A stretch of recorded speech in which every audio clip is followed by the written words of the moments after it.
তোমরা যদি করে থাকো ওখানে দেখতে যে তুমি যদি 105কে ধরো, ইনকেস যদি আমাদের হাতে যদি 12টা আঙ্গুল থাকতো তাহলে নিশ্চিত থাকো তুমি যে এই যে আমাদের যে সংখ্যার ভিত্তি নিশ্চিত থাকো 12 হতো। আমরা যে অর্ডিনারি যে নাম্বার, আমরা যে সচরাচর যে নাম্বার মানুষ ব্যবহার করে সব কিন্তু তোমার ডেসিমাল সিস্টেম, 10 ভিত্তিক সংখ্যা। কিন্তু আমাদের ইনকেস যদি আমাদের হাতে বা ধরো অন্য কোনো গ্রহে কোনো যদি কোনো জীব থাকে তাদের হাতে 12টা, কিন্তু তারাই অবশ্যই 12 ডিজিটের সংখ্যা তোমার বের করবে, যার ভিত্তি হবে 12। এটা এখনো নিশ্চিত। মানুষ মোটামুটি এই সিদ্ধান্তে উপনীত হয়েছে যে আমাদের হাতে যেহেতু 10টা আঙ্গুল আছে, যদি আমাদের হাতে ধরো 8টা আঙ্গুল থাকতো অবশ্যই আমাদের এই সংখ্যা পদ্ধতি 8 ভিত্তিক হতো। তখন আমরা অন্যভাবে করতাম, এটা কোনো সন্দেহ নেই। এটা তোমাকে কিন্তু ফিল করতে হবে, তাহলে তুমি মানে একটু হলেও অবশ্যই মজা পাবা না, একটু হলেও মজা পাবা আর কি, যে কেন 10 ভিত্তিক সংখ্যা আমরা তৈরি করছি। তাহলে আমরা গতদিন মোটামুটি এটাই দেখাইছিলাম আমাদের মূল কি ধরো।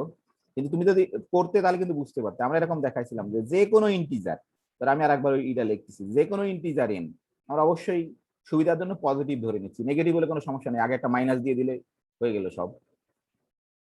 যে কোনো ধরো পজিটিভ ইন্টিজার আর যে কোনো আর একটা ইন্টিজার বি, তার কিন্তু একটা শর্ত আছে, সে অবশ্যই একের থেকে বড় হতে হবে।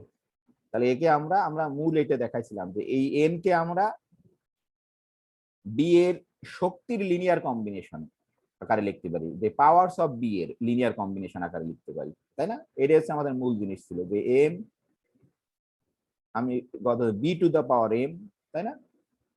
এ M minus one, B to the power M minus one, তারপরে হচ্ছে ধরো এরকম করতে করতে কি হবে, লাস্টে একটা সময় অবশ্যই টার্মিনেট করবে, করতে বাধ্য, কারণ ডিভিশন অ্যালগরিদম এই নিশ্চয়তা দিচ্ছে। ধরো A one B two the power one, তোমরা যারা ধরো পড়োনি বা ভুলে গেছো জাস্ট আমি লিখছি, ধরো এ কি zero, B two the power zero মানে তো one, B two the power জিরোই লিখলাম, সমস্যা নেই। এইটা আমরা করছিলাম, কিন্তু এর চেয়ে ইম্পর্টেন্ট পয়েন্ট হচ্ছে কি বলো দেখি। হুম, এখানে সবচেয়ে ইম্পর্টেন্ট পয়েন্ট হচ্ছে এই যে কোফিসিয়েন্ট গুলো আসছে তোমার বি এর পাওয়ারের সাথে যে কোফিসিয়েন্ট গুলো আসছে, ধরো A M, A to the power M minus one, A to the power M minus two, ধরো এ ওয়ান, এ নট, এদের একটা বিশেষ বৈশিষ্ট্য আছে। কি বৈশিষ্ট্য আছে? এটাই কিন্তু মূল পয়েন্ট। এটা দিয়ে আমরা সংখ্যা তত্ত্ব মানে এরকম করে তৈরি করছি। এটার কি বৈশিষ্ট্য আছে কে বলবে? যে কোফিসিয়েন্ট গুলোর কি বৈশিষ্ট্য? আরে গতদিন তো বললাম কি বৈশিষ্ট্য। and equals to first bracket, এটা তোমার অবশ্যই ধরো এ কে যদি ধরি তারা অবশ্যই জিরোর থেকে বড়, হবে অবশ্যই তোমার বি এর থেকে ছোট হবে, এটা হচ্ছে সবচেয়ে বড় বৈশিষ্ট্য। এখান থেকে আমরা কমেন্ট করতে পারি যে তোমার 10 ভিত্তিক সংখ্যাতে কেন তোমার ডিজিট লাগবে 0 থেকে 9 পর্যন্ত যে কোনো সংখ্যাকে লেখার জন্য। এই যে কোফিসিয়েন্ট গুলো, অবশ্যই এই কোফিসিয়েন্ট গুলো আমরা কতদিন প্রমাণ দেখাচ্ছিলাম যে এই কোফিসিয়েন্ট গুলো অবশ্যই, কারণ তুমি যদি কোনো একটা সংখ্যাকে বি দিয়ে ভাগ করো, ভাগশেষ কখনো বি থাকতে পারে না, অবশ্যই 0 থেকে বড় বা 0 সমান বি থেকে ছোট হবে। এটা কিন্তু আমরা ডিভিশন অ্যালগরিদমের সাথে থেকে শিখে আসছি নাকি? হুম, এটা কিন্তু মেইন পয়েন্ট। তাহলে অবশ্যই আমরা যদি অন্যভাবে লিখতে পারি যে এই বি অবশ্যই তোমার কি হবে 0, ও সরি বি তো না, সরি এ কে, এই যে কোফিসিয়েন্ট এ কে বা এ এম যাই বলো, যে এটা কিন্তু 0, 1, 2 থেকে সর্বোচ্চ তোমার বি মাইনাস ওয়ান পর্যন্ত হতে পারে। এটা কিন্তু এখন মূল পয়েন্ট তোমার।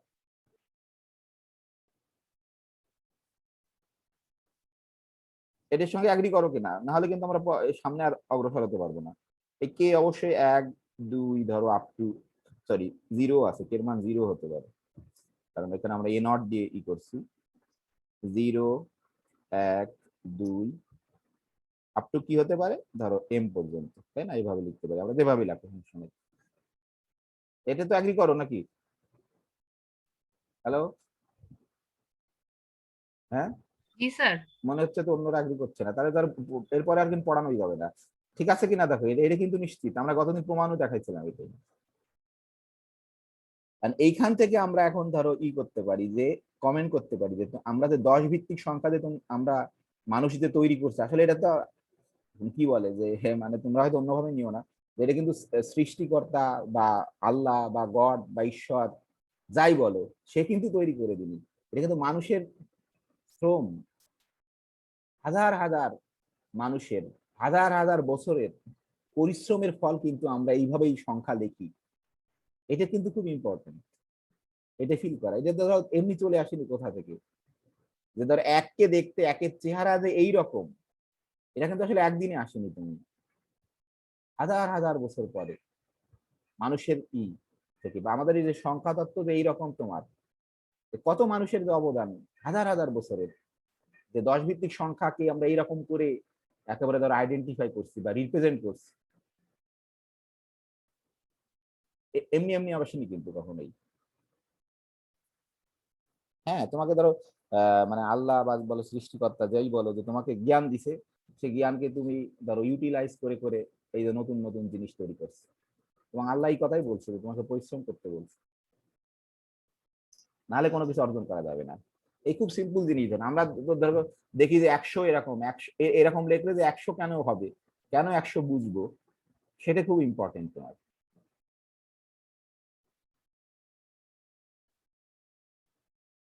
ঠিক আছে নাকি? তাহলে এখন এখন প্রশ্ন হচ্ছে, ধরো যে আমরা যদি 10 ভিত্তিক সংখ্যা লিখি, কেন ধরো 10, তুমি কি 10 ভিত্তিক যে কোনো সংখ্যা ধরো ডেসিমাল সিস্টেম আমরা বলি, ডেসিমাল যে সিস্টেম তোমার, বা দশমিক বলে বাংলাতে, এবার আমরা ডেসিমালের বাংলা আসলে দশমিক এরকম বলছে, যে ডেসিমাল সিস্টেম। এই যে ডেসিমাল সিস্টেমে তুমি যে কোনো কি বলবো সংখ্যাকে কিসের সাহায্যে লিখে ফেলো বলো দেখি, কয়টা ডিজিট লাগে তোমার? হুম? স্যার 0 এবং 1। না না না, বাইনারি বলিনি, ডেসিমাল ডেসিমাল। 10টা 0 থেকে 9। হ্যাঁ, বাইনারিতে তুমি 0 থেকে 1 দিয়ে লিখে ফেলতে পারবা, কারণ ওই যে বীর মান তখন তুমি 2 ধরছো, কিন্তু ডেসিমালে এই বীর মান কত তোমার? 10। 10। তাহলে অবশ্যই কি বলতিছে এই যে 0 থেকে 9। দেখো তুমি, দেখো এখন ধর আমরা সে ছোটবেলা থেকে এখন পর্যন্ত যত সংখ্যা বা যত যাচ্ছি লিখছি তোমার, এই কটা ডিজিট দিয়ে সব লিখে ফেলছি না?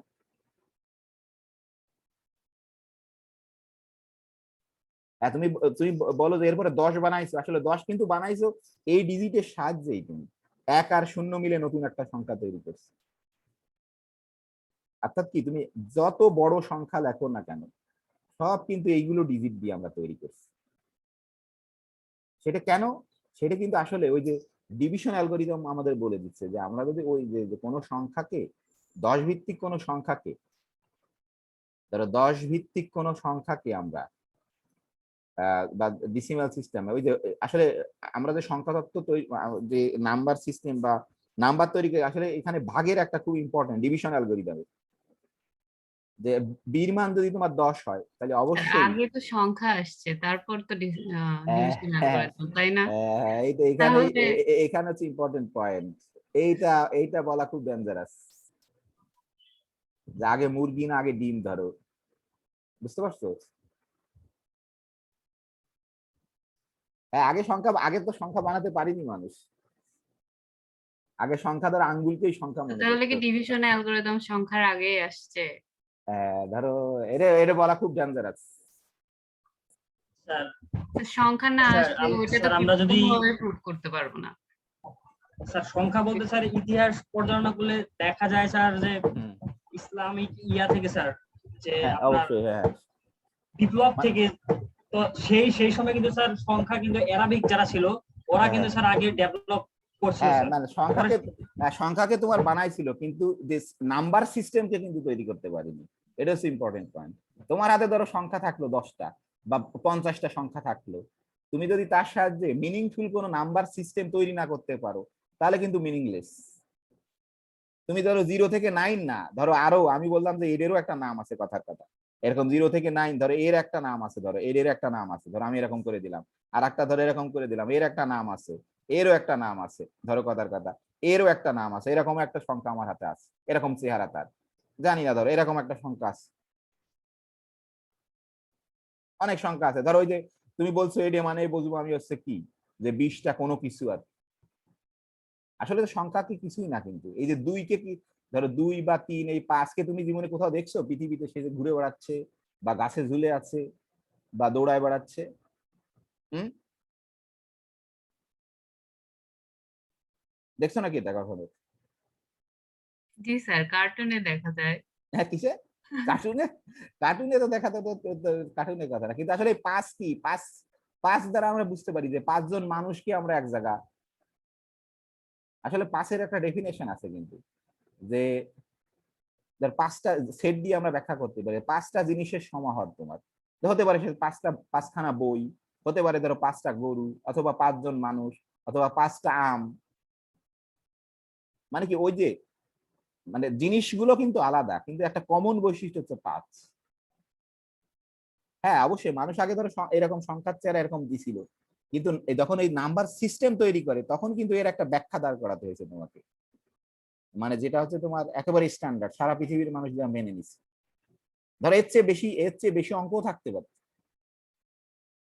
কিন্তু সেটাকে তোমার এই যে মিনিংফুল করার জন্য এখানে কিন্তু এই যে 9 পর্যন্ত এসে থেমে গেছে। ওই ডিভিশন অ্যালগরিদমকে অ্যাপ্লাই করে আমরা কিন্তু এই সংখ্যা তত্ত্ব তৈরি করছি।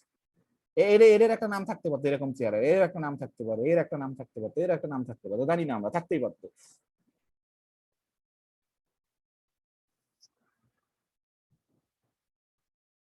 তাহলে এখন আমরা এই সিদ্ধান্তে অবশ্যই আসতে পারি, কিন্তু ধরো এই যে তোমার যে ডেসিমাল যে সিস্টেম, সেখানে কেন আমরা ধরো এই যে 9টা ডিজিটকে ব্যবহার করি, কারণ ওই যে ডিভিশন অ্যালগরিদম।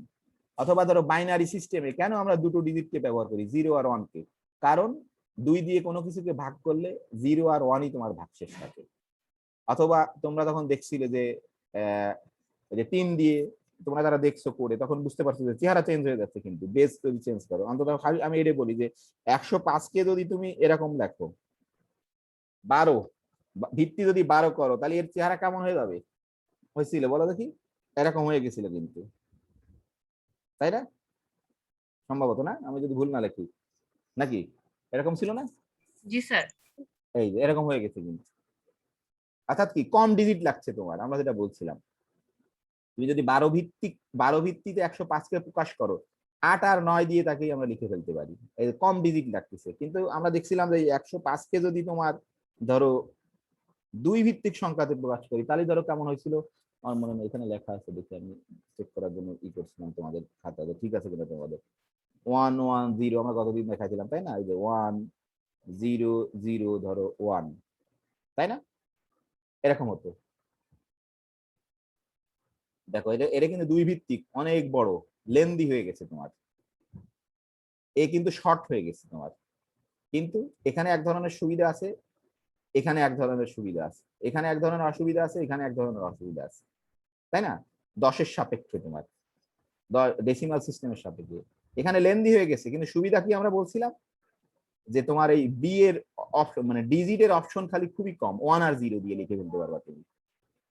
এইখানে তোমার ধরো শর্ট হয়ে গেছে, কিন্তু এখানে কিন্তু এই কোফিসিয়েন্ট কিন্তু 0 থেকে 11 পর্যন্ত হতে পারে, যে কোনো আসতে পারে। হ্যাঁ এখানে আমাদের আসছে 89, 89 তো বলতে পারবো না, 89, সেটা হচ্ছে ব্যাপার তোমার। তুমি তো এই জন্য আমি অঙ্কটা দিছিলাম যে তুমি ফিল করতে পারবা যে কেমন ঘটনা ঘটছে। আর মানুষ ধরো প্রযুক্তিবিদরা দেখছিল, যে কম্পিউটার সায়েন্টিস্টরা দেখছিল যে হ্যাঁ এটার একটা সুবিধা আছে, এটা লেন্দি বটে, বাট আমরা ওখানে পড়ছিলাম যে যে আমরা খুব মেশিনের সাহায্যে এই ঘটনাটাকে খুব সহজে ব্যাখ্যা করতে পারবো, যে অন আর অফ দিয়ে তোমার। এই জন্যই ধরো প্রযুক্তিবিদরা বা আমরা তখন যন্ত্রের সাহায্যে যখন ক্যালকুলেশনের দিকে মানুষ যাচ্ছিল, তখন এটাকে লুফে নিচ্ছে একেবারে, যে অন আর অফ মানে অ্যারিস্টটল লজিককে অ্যাপ্লাই করি, ইয়েস অর নো, বা বুলিয়ান লজিক যেটা বলে, ইয়েস অর নো তোমার। বা সার্কিটের সাহায্যে ফিজিক্সের ভাষায় বলতে পারি যে সুইচের সাহায্যে ব্যাখ্যা করতে পারি, ইয়েস নো মানে অন মানে ইয়েস, অফ মানে তোমার নো, বা অন মানে অন, ওয়ান, অন মানে ওয়ান, আর ধরো অফ মানে 0, এইভাবে ব্যাখ্যা করছিল। সেই কথা আমি তোমাদের বলছিলাম যে একটু পড়তে, জাস্ট এটা একটা মূলই। তাহলে আমরা এখন এই দিয়ে তো বুঝতে পারলাম যে ডেসিমাল সিস্টেমে তোমার কেন এই যে তোমার ধরো এই কেন এই কয়টা ডিজিটই আমরা ব্যবহার করছি, এর সাথে যে কোনো সংখ্যা ব্যবহার করি। কিন্তু আসলে ধরো মূল টপিকসটা হচ্ছে এই যে ধরো আমরা হয়তো আমি জানি, আমার ধারণা তোমরা জানো যে এই যে এই ভিত্তি খুব ইম্পর্টেন্ট। আমরা যে ধরো যোগ বিয়োগ গুণ বা ভাগ করি, মানে যে প্রক্রিয়াগুলো করি ম্যাথমেটিক্সে, এই ভিত্তি কিন্তু খুব ইম্পর্টেন্ট। ধরো তোমরা হয়তো মাইন্ড করা যাবে না যে হয়তো আমি তোমাদেরকে ধরো বিয়োগ করার কথা বলছি, আমি গতদিন যেটা বলতেছিলাম যা ইভেন আমিও জানতাম না, আমি আমার এক ধরো ছাত্রীর কাছ থেকে শিখছি, আমিও জানতাম ভুল করে। ধরো খুব সহজ জিনিস বলো দেখি, তোমাদের যদি আমরা এটাই বলি যে 25 থেকে তুমি ধরো, ও সরি তার আগে একটা কথা বলি, আমরা গতদিন বলছিলাম এটা একটু রিকল করি, যে এরকম যদি আমরা একটা সংখ্যা লিখি, আমরা বলছিলাম খেয়াল করে দেখো, এটা কিন্তু তোমার আমরা ছোটবেলায় একক দশক শতক হাজার করছি না এরকম, প্রত্যেকটা ডিজিট কিন্তু 5, কিন্তু এর কিন্তু প্রত্যেকটার স্থানীয় মান আলাদা, মানে স্বকীয় মান কিন্তু 5, আমরা ছোটবেলায় পড়ছি কিন্তু স্বকীয় মান আর স্থানীয় মান। ধরো এই 5-এর এককের ঘরে যে 5 আছে তার স্বকীয় মান কত তোমার, বা স্থানীয় মান কত, ধরো 5 কিন্তু এই 5-এর কিন্তু কি স্বকীয় মান 5, কিন্তু স্থানীয় মান কত, হুম 50 কিন্তু অবশ্যই, তাই না?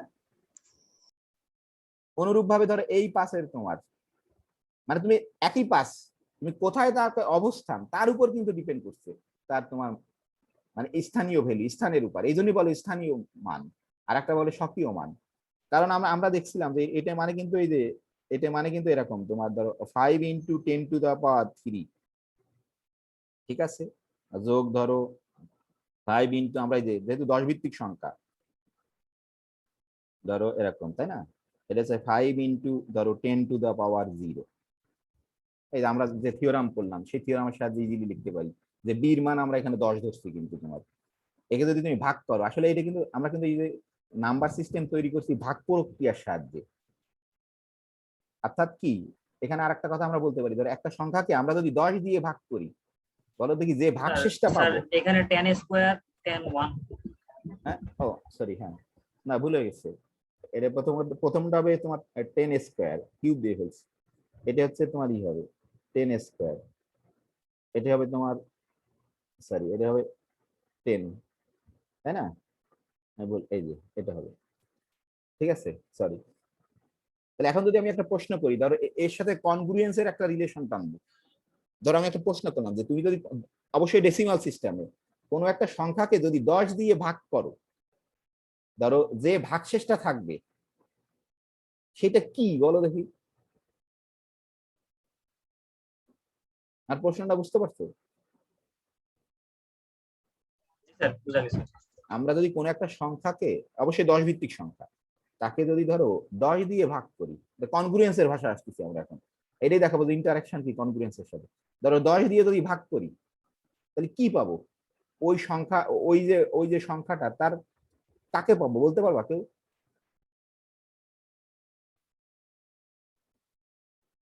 স্যার ভাগ করার পর যে অবশিষ্ট অংশটা থাকবে থাকবে সেটা সেটা পাবো। কি, না সেটা কি, মানে সেটা তো পাবো, সেটা কি পাবো সেটা হচ্ছে আমার প্রশ্ন। অবশ্যই তো একটা কিছু পাবো, হয় মিলে গেলে 0 পাবো, না হলে মানে 0 থেকে 9 পর্যন্ত যে কোনো কিছু পাবো, তাই না? তার বেশি তো কিছু পাবো না, পাবো 10 দিয়ে কোনো না একটা স্যার, সংখ্যাকে ভাগ স্যার করলে।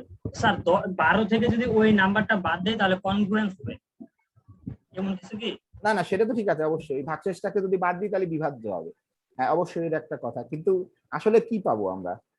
ধরো আমি খুব ছোট্ট একটা দেখাই, ধরো যদি তুমি কথার কথা এই যে ধরো এই 555 যদি তুমি 10 দিয়ে ভাগ করো, ধরো আমরা ছোটবেলায়, তাহলে আসলে কি পাচ্ছি, কি পাবো বলো দেখি? ধরো আমরা যদি জানি একবারে করে দিই কতবার যাবে, 50 বার, তাই না? নাকি না 55 বার, তাই না? তাহলে যে ভাগশেষটা হলো সেটা আসলে কি বলো দেখি, কোনো রিলেট করতে পারো কি বলো দেখি? হ্যাঁ হ্যাঁ বলে ফেলো একটা, ভুল হলে কোনো সমস্যা নেই। আর ওই 5 মানে বারবার যে 5 × 10 স্কয়ার 5 × 10 পাওয়ার না 1 না না মানে না এই না 5টা। সরি, এইখানে ধরো আমি এইখানে সব 5 দিছি তো একটু গোলমাল হয়ে গেছে, অন্য কিছু দিই তাহলে তোমরা বুঝতে পারবা। এটাকে ধরো দিলাম 10, 3 দিলাম ধরো, আর এটাকে ধরো একটু অন্য কিছু চেঞ্জ করে দিই, ধরো এটাকে ধরো কথা কত দিই 2 দিই, তাহলে এখানে ধরো এখানে হবে ধরো 2 3 5, ধরো এখানে তাহলে কত হবে 23 বার, কত হবে 23 বার হবে বোধ হয়, তাই না? চেঞ্জ করে দিলাম একটু, ধরো 200 একটা 5 হয়ে গেলে এই যে, ঠিক আছে, তাহলে এটা তো 5 হবে। তাহলে আসলে কি পাচ্ছি, একটা সংখ্যাকে যদি 10 দিয়ে ভাগ করি, যে ভাগশেষটা থাকবে সেটা হচ্ছে কি আসলে ওই একক মানটা পাচ্ছি। ইয়েস, যে এটা খুব ইম্পর্টেন্ট, যে ওই সংখ্যাটার এককের স্থানের যে অঙ্কটা বা ডিজিটটা সেটা পাচ্ছি। কিন্তু যদি বলো দেখি যদি 100 দিয়ে ভাগ করি কি হবে বলো দেখি? তাহলে একক আর দশক পাবো স্যার। হ্যাঁ ভালো করে বলো, একক আর দশক দুটো পাবো? হ্যাঁ স্যার। হ্যাঁ ভালো করে দেখি। দশক স্থানের মান পাবো, মানে 3 হ্যাঁ পাবো তখন। হ্যাঁ দেখো, যদি আমরা এটাকে 100 দিয়ে ভাগ করি, ধরো 2 3 ধরো 5, কত হবে দেখো দেখি, 100 দিয়ে ভাগ করলে কয়বার যাবে দেখি, দেখ কি হয়, কত হবে 200 হবে, তাই না? কি পাবো তাহলে একক, কি পাচ্ছি বলো দেখি, দেখা যাচ্ছে না না, একক আর দশক তো আর, তাই না? অবশ্যই মানে ওই সংখ্যাটা লাস্টের দুটো ডিজিট পাবো নাকি? ঠিক আছে, বুঝতে পারছো? জি স্যার। এরপরে যদি 1000 দিয়ে ধরো ভাগ করি, ধরো এটা 2 যদি পাবো অনেক তখন। অনেক বড় সংখ্যা হতো, তাহলে লাস্টের 3টে ডিজিট পেতাম। এটা আমরা কনগ্রুয়েন্স অ্যাপ্লাই করবো। ধরো অনেক বড় একটা সংখ্যা দিছি তোমাকে, যেটা তুমি বের করতে পারো না, আমি এখন তোমাকে প্রশ্ন করলাম যে এই সংখ্যাটা ধরো, না আমি এটা বলে যাই তাহলে বুঝতে পারবো। ধরো কনগ্রুয়েন্স কে কিভাবে রিলেট করছি এর সাথে, ধরো এরকম একটা সংখ্যা দিলাম তোমাকে, ধরো কথার কথা, যে ধরো এরকম বললাম যে কত বলবো, ধরো 45 ধরো টু দা পাওয়ার, এরকম বললাম ধরো 45 ধরো টু দা পাওয়ার 10, কথার কথা এরকম বললাম, আর ইচ্ছা করে একটা দিলাম, আমি জানি না করতে পারবো কিনা। এরকম একটা সংখ্যা, এটা কি অনেক বড় সংখ্যা না নাকি? হুম, জি স্যার। এটা কত বড় সংখ্যা, বিশাল বড় সংখ্যা কিন্তু এর পাওয়ারে। এখন আমি তোমাকে প্রশ্ন করলাম যে এই সংখ্যাটার ধরো লাস্টের দুটো ডিজিট কত, তুমি কিন্তু এই সংখ্যাকে নির্ণয় করতে পারে না, কিন্তু এখন প্রশ্ন হচ্ছে এই সংখ্যাটার লাস্টের দুটো ডিজিট কত। ধরো এটা ধরো বিরাট একটা সংখ্যা হবে, ধরো এই সংখ্যাতে এটাকে যদি আমরা অবশ্যই হাতে করতে পারবো, হয়তো লাগতে পারে আমাদের 10 দিন বা 1 মাস, কোনো সমস্যা নেই। কিন্তু ধরো এমন একটা সংখ্যা আসতে পারে এখানে ধরো হাজার হাজার ডিজিট থাকতে পারে। তা এখন আমার প্রশ্ন হচ্ছে এই সংখ্যার লাস্টের দুটো ডিজিট কত, তাহলে কেমন করে বলতে পারবো বলো দেখি কনগ্রুয়েন্সের সাহায্যে? হ্যাঁ আমি তো কেবলই বললাম, বলতে পারার কথা তো, কেমন করে বলতে পারবো যে এই সংখ্যাটা লাস্টের দুটো ডিজিট কত? 4 আর 5। না সেটা তো জানি না আমরা, কি করে বললে তুমি 4 আর 5 হবে, বলতে পারবো? কিন্তু তুমি যদি এডে করি যে তুমি যদি এডে নির্ণয় করতে পারো যে একে যদি ধরো লাস্টের দুটো ডিজিট, তাই না? স্যার লাস্টের দুই গুণ। না না গুণ তো করে শেষ করতে পারবা না, কনগ্রুয়েন্সের সাহায্যে বলতে হবে। অর্থাৎ একে যদি আমরা 100 দিয়ে ভাগ করি, ধরো সরি ধরো এরকম, এই শব্দটা আমি বলিনি এখনো, ধরো এরকম এই যে মডুলো, ধরো 100, অর্থাৎ এই সংখ্যাটা 100 দিয়ে ভাগ করলে যে ভাগশেষ থাকবে সেটাই কিন্তু তোমার হবে লাস্টের দুটো ডিজিট, তাই না? নাকি বুঝতে পারোনি? এই যে কেবলই তো দেখালাম ছোট্ট জিনিস দিয়ে, তুমি যদি কোনো একটা সংখ্যাকে 100 দিয়ে ভাগ করো, তার যে ভাগশেষ থাকবে ভাগশেষটা অবশ্যই কিন্তু কি হবে 100 থেকে ছোট হবে, মানে 99 পর্যন্ত তোমার। তাহলে আমরা যদি এই সংখ্যাটাকে এই মডুলো 100 এর অর্থ হচ্ছে 100 দিয়ে যদি ভাগ করি, যে তোমার ভাগশেষ থাকবে সেটাই হবে এই সংখ্যাটার লাস্টের দুটো ডিজিট। কিন্তু মজার বিষয় হচ্ছে একে আমরা ধরো নির্ণয় করতে পারি না, খুবই কঠিন, কিন্তু একে নির্ণয় না করেই এই মডুলোর কনসেপ্টের সাহায্যে বলে দিতে পারবো এর লাস্টের দুটো ডিজিট কত। নাকি বুঝতে পারোনি? হুম, স্যার ইন্টারেস্টিং বিষয় স্যার। বুঝতে পারছো? মানে স্যার হলো একক স্থানীয় 10 দিয়ে ভাগ করতে হবে, তাহলে ধরো লাস্টের একটা ডিজিট যদি চাও তাহলে মডুলো 10 10 হলে একটা আসবে, একটা আসবে, আর 100 যদি হয় তাহলে এটা কনগ্রুয়েন্সের সাথে কিভাবে রিলেট করছে। তো তুমি যদি 1000 দিয়ে ভাগ করো তাহলে আসলে লাস্টে 3টে ডিজিট পাবা, কিন্তু ধরো এই সংখ্যাতে থাকতে পারে কিন্তু তোমার হাজার হাজার ডিজিট, তুমি সেই সবকে বের না করে কিন্তু কখনো বলতে পারতে না লাস্টে ডিজিট কত, কিন্তু আমরা এখন এই গোটা জিনিসটাকে বের না করেও কনগ্রুয়েন্সের সাহায্যে আমরা বলে দিতে পারছি যে লাস্টের দুটো ডিজিট কত, বলে আমরা এই অঙ্ক করব। ম্যাডাম তো তোমাদের ক্লাস শুরু করছে না? হ্যালো? স্যার নিবে স্যার, শিডিউল দিয়েছে এখন চালিয়ে দেন। ও ঠিক আছে, অসুবিধা না। তাহলে এই জন্য আমি একটু আস্তে আস্তে পড়াচ্ছি, কিন্তু আমার অল্প একটু আছে, আমার একটু পড়াতে হবে, তারপরে সময় থাকলে আমি অন্যটা পড়াবো, সমস্যা নেই। ঠিক আছে, এটা আমরা পরে দেখবো, এটা নিয়ে তো ওয়ারি হওয়ার কিছু নেই, কিন্তু আমি জিনিসটা খালি বললাম যে কি করে কনগ্রুয়েন্সের সাথে রিলেট করতে পারছি, এটা হচ্ছে ইম্পর্টেন্ট তোমার। তাহলে এখন ধরো আমরা যেটা বলতেছিলাম, ধরো আমরা যদি তোমাদের মানে তোমাদের কিছু মনে করা যাবে না, কিন্তু মাইন্ড করা যাবে না যে মানে খুবই ছোট জিনিস বলছি, যে কেউ হয়তো মন খারাপ করতে পারে। যদি ধরো আমি একটা প্রশ্ন করলাম, ধরো 25 থেকে যদি তুমি 8কে বিয়োগ করো, কেমন করে বিয়োগ করো, এটা হচ্ছে আমার প্রশ্ন। আর বিয়োগ তো করি না স্যার, আমি তো যোগ করি স্যার, মানে 8 না, আসলে সেখান হ্যাঁ, থেকে বাদ। কিভাবে করো বলো, যে কেউ বলতে পারো। মানে স্যার কোনো কিছু দৈর্ঘ্য যে ছিল 25টা, মানে 25 আগে ভাগ করলাম, সেখান থেকে 8টা একবার না না, ওরে তো না, ওইভাবে আমরা কখনোই করো না তুমি। স্যার 5কে 15 ধরে সেখান থেকে 8 বাদ দিয়ে তারপর হাতে 1 রেখে সেখান থেকে হ্যাঁ, আবার এটা হচ্ছে প্রশ্ন। দুই এই থেকে যে এক বাদ দিতে হবে। এইখানে হচ্ছে মেইন পয়েন্ট, এই 5কে কেন তুমি 15 ধরতে পারো? ধরো 5কে 15 ধরলে কোথায়, মানে কেমন করে ওই 10কে কোথায় পেলে? অন্যভাবে কি কেউ করো কিনা? এই মিনিমাম ওই যেটা বললো ওটা ছাড়া অন্য ভাবে কেউ করো না? আমি ওইভাবেই করতাম, ও যেটা বললো। অন্যভাবে কেউ কি করো? শুনতে পাচ্ছ আমাকে? বলার যেটা বলছে ওটা এমনি ওইভাবে কেউ করি না আমরা কখনোই।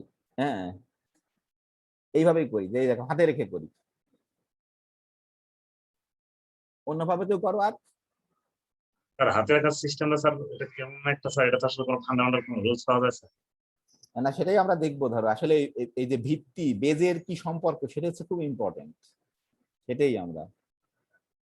তাহলে এখানে তাহলে প্রথম প্রশ্ন যাচ্ছে কি, তুমি 5কে যে 5 ছোট বলে 5কে যে 15 ধরলে, এই 10 পেলে কোথায়? এটা হচ্ছে বিরাট সমস্যা। এই জন্যই ধরো আমরা বুঝতে পারি না, এই জন্য আমি জানি যে দ্বিমিক বিয়োগ বোঝা খুব কঠিন, তোমাদের কাছে কঠিন মনে হয়, তাই না? আসলে এখানে হচ্ছে সমস্যা। ধরো আমরা এই যে সবসময় মেকানিজম শেখার মানে চেষ্টা করি, এটা হচ্ছে আমাদের জাতিগত স্যার, সমস্যা। ধরো হ্যালো, হ্যাঁ বলো।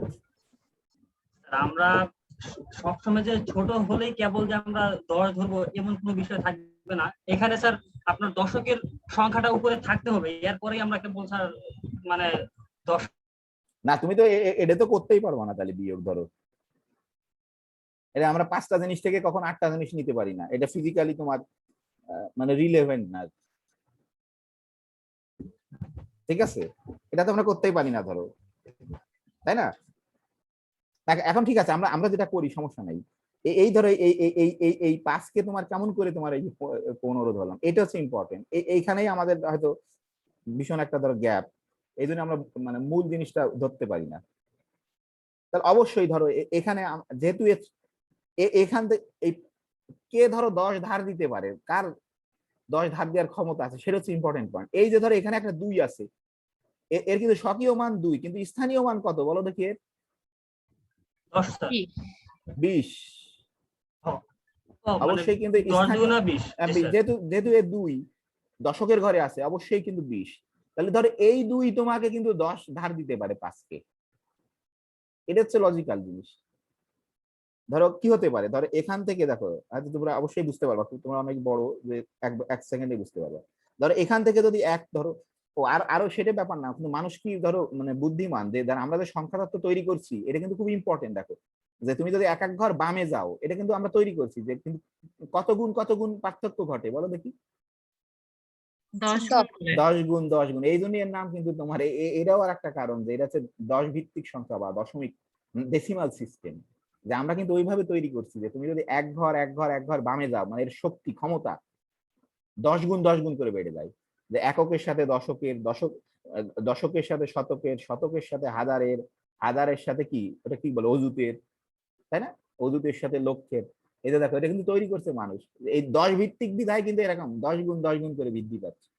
তাহলে এখন আসলে এই 5কে কিন্তু আমরা 15 কখনোই ধরতে পারি না যেভাবে ধরি। আসলে এই 2 এর কিন্তু ক্ষমতা আছে, কারণ এই 2 এ কিন্তু 2 স্বকীয় মান 2, কিন্তু এর স্থানীয় মান কিন্তু 20। এ কিন্তু একে ধার দেওয়ার ক্ষমতা আছে, কারণ এর এর মান 20। তাহলে এখান থেকে যদি কথার কথা ধরো এরকম 1 ধরো যদি এখানে চলে আসে, তাহলে এখানে কত থাকবে বলো দেখি, স্বাভাবিক কত থাকবে? তাহলে এই এক হচ্ছে তোমার ধরো এখানে এখানে কিন্তু এর মান তোমার একই, কিন্তু এর সাথে এর কত গুণ পার্থক্য? 10 গুণ। তাহলে এ যদি এখানে আমরা চিন্তা করি, এ কিন্তু তাহলে এখানে আসে তোমার 10, এর সাপেক্ষে 10 গুণ, তাহলে এখানে কিন্তু তখন এখানে যদি চলে আসে কিন্তু তখন এখানে 15 হয়ে যাবে। এইবারে দেখো তুমি করতে পারবা, এইবারে ধরো এখানে 7, আর এইদিকে তো কিছু নেই, এই যে 1। মূল থিম কিন্তু এটাই।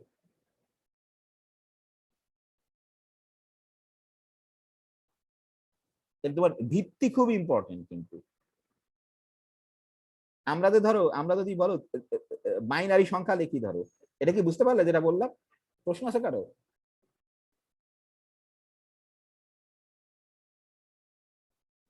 হ্যাঁ, নাকি বুঝতে পারো নি? হ্যালো, স্যার বোঝা গেছে। এটা কিন্তু আসলে মূল লজিক। এটা বুঝতে পারি না বিধায় আমরা দ্বিমিকের যোগ বিয়োগ গুণ ভাগ কিছুই বুঝতে পারি না। আমি বুঝতে পারতাম না, তোমরা হয়তো বুঝতে পারো, জানি না, আমি বুঝতে পারতাম না সত্যি সত্যি। ভিত্তি খুব ইম্পর্টেন্ট। ধরো আমরা যখন ধরো এটা যদি আমরা 2 ভিত্তিক সংখ্যা লিখি, কথার কথা একটা ধরো এরকম, তা এখানে ধরো এখান থেকে এখানে আসলে কত গুণ পার্থক্য বলো দেখি? দ্বিমিক সংখ্যা, ধরো এটা দ্বিমিক সংখ্যা, আমরা ধরো এরকম এখান থেকে এর কত গুণ, এক ঘর যদি তুমি বামে সরে যাও তাহলে কত গুণ পার্থক্য হবে বলো দেখি? দ্বিগুণ করে 2 গুণ হবে পার্থক্য, কারণ এর ভিত্তি 2 তুমি ধরছো। এটা হচ্ছে ইম্পর্টেন্ট পয়েন্ট। সত্যি সত্যি এটা যদি বুঝতে পারো, তুমি যে কোনো যোগ বিয়োগ গুণ যে কোনো ভিত্তি বুঝতে পারবা। মুশকিল হচ্ছে এটা আমরা বুঝতে পারি না। আচ্ছা, তোমরা বুঝতে পারতে, আমি বুঝতে পারতাম না সত্যি সত্যি। এখানে কি প্রশ্ন আছে? যদি ধরো আর একটু কঠিন করি এটাকে, এই গল্পই করি আজকে, ধরো সমস্যা নেই। যদি এরকম হতো বলো দেখি, ধরো এরে যদি বিয়োগ করতাম তাহলে কি ঘটনা ঘটতো বলো দেখি? দেখো খুব মজার। একে আমি বিয়োগ করতে চাই, ধরো কথার কথা, হ্যাঁ, কি করে করবো ধরো, কে বলবে? প্রথম সমস্যা হচ্ছে এ ধরো এ এর একক ঘরের অঙ্ক এর একক ঘরের অঙ্ক থেকে তোমার ছোট, তাহলে তো বিয়োগ করতে পারবো না। তাহলে কি স্যার আমাকে এই এই ক্ষেত্রে স্যার হাওলাত নিব স্যার। হ্যাঁ, ধার নিতে হবে তোমার। জি স্যার, এই ক্ষেত্রে আপনার সামনে জিরোটা হলো দশক, হ্যাঁ, তাহলে তাহলে হ্যাঁ, তাহলে এখানে দেখো এখানে ডেঞ্জার আছে। এ কিন্তু এর ইমিডিয়েট কাছের যে স্বাভাবিক, তো এটাও কিন্তু মানে স্বাভাবিক নিয়মই মানুষের, যে যখন ধরো আমরা কোনো কিছু অভাব করি, আমাদের সবচেয়ে যে কাছের প্রতিবেশী তার কাছেই মানুষ হেল্প চায় বা সেই হেল্প করে। এ প্রথমে এর কাছে হেল্প চাইবে, কিন্তু এককের ঘর দশকের কাছে, কিন্তু দশকের নিজেরই ক্ষমতা নেই তোমার ধার দেওয়ার। আছে জিরোর কিন্তু যেখানে বসা না কেন, জিরোর কিন্তু স্থানীয় মান স্বকীয় মান একই। এর তোমার ধার দিতে পারছে না, তাহলে এর কাছে যাবে। যেহেতু দশক পারছে না, তাহলে ইমিডিয়েট শতকের কাছে যাবে। এও ধার দিতে পারছে না, কারণ এরও স্থানীয়, তাহলে এর কাছে যাবে, এ পারবে। তাহলে প্রথমে এ কি, এ কিন্তু এখান থেকে এক লাভে এখানে চলে আসতে পারবে না, কিন্তু এ কিন্তু তোমার এখান থেকে এখানে আসবে। দেখো মানে কত সিস্টেমেটিক তোমার। তাহলে ধর এ যদি ধরো এখান থেকে এখানে আসে, কথার কথা ধরো 1 এখান থেকে এখানে আসলো, তাহলে এখানে 0 হয়ে গেল। এ ধরো এখানে আসলে কত হবে বলো দেখি? এর সাথে এই ঘরের সাথে কত গুণ পার্থক্য? 10 গুণ পার্থক্য না? 1000। 1000 না, এর সাথে 10 গুণ পার্থক্য। এটা 10 হচ্ছে স্যার। শতক, আর এটা হচ্ছে তোমার হাজার। এর সাথে কিন্তু এই যে এই জন্য মানুষ এইভাবে নাম্বার সিস্টেম তৈরি করছে, যে এক এক ঘর মানে সব জায়গায় একই রকম পার্থক্য পাশাপাশি, না হলে কিন্তু ডেঞ্জারাস, না হলে তুমি মিনিংলেস হয়ে যেত। এইবারে ধরো এ কে ধার দিতে পারবে। ধরো এখান থেকে যদি তোমার, কত লজিক্যাল দেখো, তাহলে এখান থেকে যদি তোমার ধরো এখান থেকে যদি এক ধরে এ কে ধার দেয়, এর সাথে এর কত পার্থক্য তোমার? এক যদি ধরো এখানে চলে আসে, তাহলে আমি এটাকে মুছে দিই একটু, হ্যাঁ দেখা যাচ্ছে না, হ্যাঁ, তাহলে এখান থেকে যদি এখানে এক চলে আসে, তাই না, অন্য কালি দিয়ে লিখি তাহলে বুঝতে পারবো। এখান থেকে যদি এখানে তোমার এক চলে আসে, তাহলে এখানে কত থাকবে? 9 থাকবে। তাহলে এখানে চলে আসলে কিন্তু সে 10 হয়ে যাবে, কারণ এর সাথে এর 10 গুণ পার্থক্য। ঠিক আছে, এইবারে কিন্তু ধার দিতে পারবে একে, কারণ এর ধার দেওয়ার ক্ষমতা তৈরি হয়েছে এখন। ধরো এই 1 আর নেই, এই 1 কি হয়ে গেল, তাই না? 1 এখান থেকে এখানে চলে আসছে।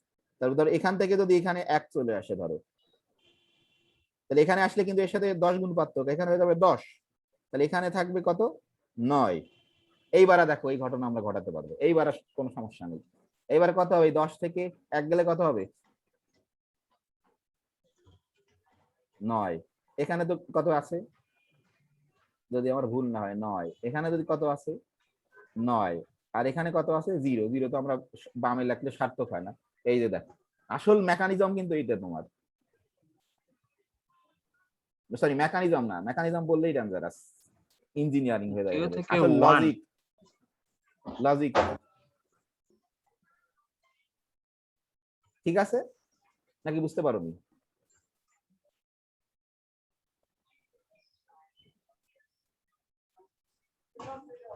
তুমি যদি সত্যি সত্যি এই লজিক বুঝতে পারো, তাহলে যে কোনো সংখ্যার, যে কোনো ভিত্তিক সংখ্যার যোগ বিয়োগ গুণ ভাগ সব করতে পারবে।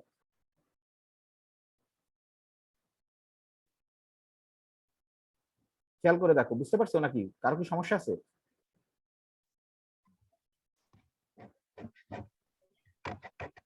হ্যাঁ, হ্যালো, না বুঝতে পারছো সবাই? আসলে খুব সহজ জিনিস, বুঝতে পারার কথা। কিন্তু অবশ্যই তোমরা এরকম করবে না যে হাতে আছে এখন, যদি তুমি ম্যাথমেটিক্সে পড়ো।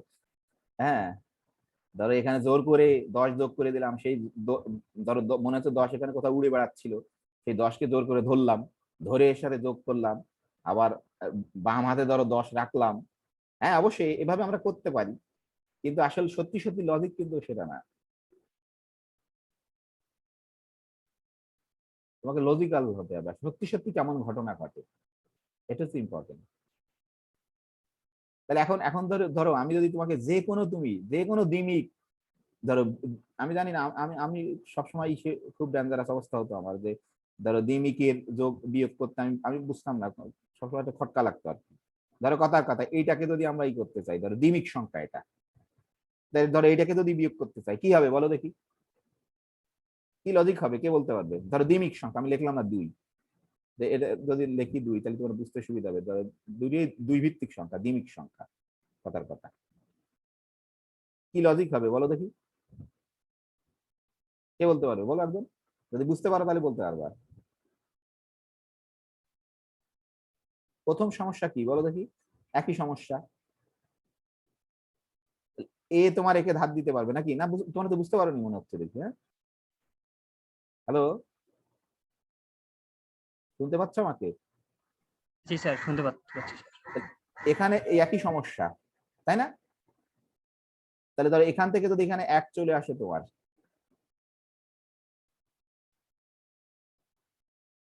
এখানে 1 চলে আসলে এখানে থাকবে তো 0 তোমার, ধরো কথার কথা, তাই না? তাহলে এখানে 1 চলে আসলে এখানে এবার কত হয়ে যাবে? এবার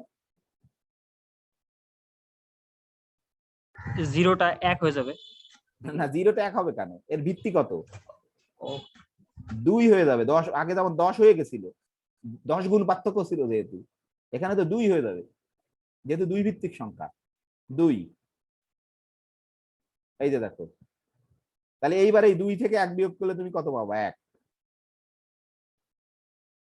ঠিক আছে, এখানে আবার সমস্যা করছে, এবার 0 আর 1 আবার সমস্যা, এর কাছ থেকে ধার নিতে হবে। তো এর কাছ থেকে যদি ধার নি, ধরো এই এখান থেকে যদি ধার নাও, তাহলে এখান থেকে ধরো 1 চলে যাবে কথার কথা, তাই না? তাহলে এখানে এই 1 হয়ে যাবে 0 তোমার, এই 1 কিন্তু নেই, 0 হয়ে গেছে। তাহলে এই 1 যখন এখানে, এর সাথে এর পাশাপাশি তো 2 গুণ পার্থক্য, এই 1 এখানে আসলে কত হয়ে যাবে তোমার? 2। তাহলে এইবার এই 2 থেকে যদি 1 বিয়োগ করো 1, তাহলে তোমার অ্যান্সার হচ্ছে তোমার এইরকম 1। দেখো 1 1 0 থেকে 1 1 কে যদি বাদ দাও, অ্যান্সার হচ্ছে 1 1। নাকি বুঝতে পারো দি? হ্যাঁ, আরে কি ব্যাপার, তো কথা বলতেছে না? এটা তো সবাই করছে না, তোমরা জানতে যদিও হয়তো, আমি জানি না কোনোভাবে জানতে, আমি বুঝতাম না সত্য কথা। তোমাদের মতো থাকতে তো বুঝতাম, তোমাদের মতো থাকতেও ইভেন বুঝতাম না। না, তোমাদের মতো থাকতে বুঝতাম, থার্ড ইয়ারে উঠে বুঝছি আমি।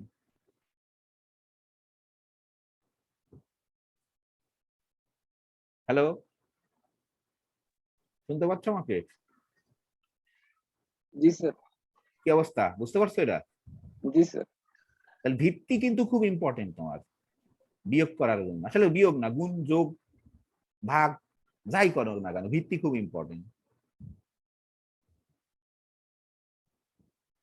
আমার ধরো বইয়ে কেমন করে লেখা আছে, আমি যে এরকম করে এখন লিখছে কিনা আমি জানি না সঠিক, আমাদের সময় এরকম করে লেখা ছিল না ধরো ইন্টারমিডিয়েটের বইয়ে। এখন কি এরকম করে লেখা আছে নাকি? না স্যার, এটা তোমরা যদি ইমিডিয়েট করছো, কিন্তু মনে হচ্ছে কেমন যেন একটু গোলামিল দিয়ে 1 আর 1 কে যোগ করলে 10 হয়, এরকম মানে 1 আর 0 হয় 10, তো না এরকম করে লেখা আছে বোধহয়, তাই না? আসলে মূল সমস্যা আছে এখানে, আমরা আসলে 10 ভিত্তিক সংখ্যারই বিয়োগ বুঝি না, কিন্তু মানে 10 ভিত্তিক সংখ্যাকেই বুঝি না, এই জন্য এখানে কোনো কিছুই আর বুঝতে পারি না।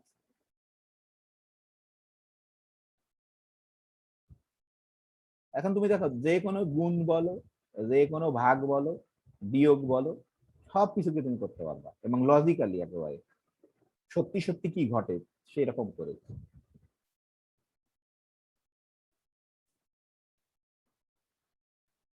এখন তোমরা নিজেরা যদি একটু এখন স্টাডি করো তাহলে কিন্তু বুঝতে পারবা সত্যি সত্যি। হ্যাঁ, আমি জাস্ট এখন তুমি যে কোনো 3 ভিত্তিক সংখ্যাকে যোগ বিয়োগ করতে পারবা, কোনো সমস্যা নেই, একই। এই যখন এর এর কাছে আসবে তখন 3 গুণ বাড়বে, কারণ ওখানে আমরা যেহেতু ভিত্তি 3, এক ঘর বামে গেলে তোমার 3 গুণ পার্থক্য ঘটে। তার এখানে যখন এরকম আসবে তখন এটা 3 তোমাকে কনসিডার করতে হবে, 3। এটা যদি 3 ভিত্তিক সংখ্যা হতো কথার কথা, ধরো এটা যদি ধরো 10 ভিত্তিক সংখ্যা হতো, এটা কিন্তু 10 ভিত্তিক সংখ্যাতে তখন কিন্তু অন্যরকম বিয়োগ হতো। তুমি যদি এটাকে ধরো 10 ভিত্তিক সংখ্যা মনে করতে, তাহলে এই বিয়োগফলটা কেমন হতো জানো তোমরা সবাই? এটা যদি ধরো 10 ভিত্তিক সংখ্যা আমরা চিন্তা করতাম, ধরো কথার কথা, এটাকে যদি 10 ভিত্তিক সংখ্যা চিন্তা করতাম আমাদের যে, তাহলে এই বিয়োগফল কেমন হতো বলো দেখি? কত হতো বিয়োগ করলে এটাকে? এখানে ওই সমস্যা, ধর এখান থেকে 10 ভিত্তিক, এখান থেকে এখানে যদি 1 আসতো তাহলে তোমার কত হতো? এই যে 1 আসলো, ধরো এখানে তোমার 0 হয়ে যেত, যেহেতু 10 ভিত্তিক সংখ্যা 10 গুণ পার্থক্য, তাহলে এখানে 1 আসে 10 হয়ে যেত তোমার, তাহলে এখান থেকে এটা বিয়োগ করলে হতো 9, ঠিক আছে না?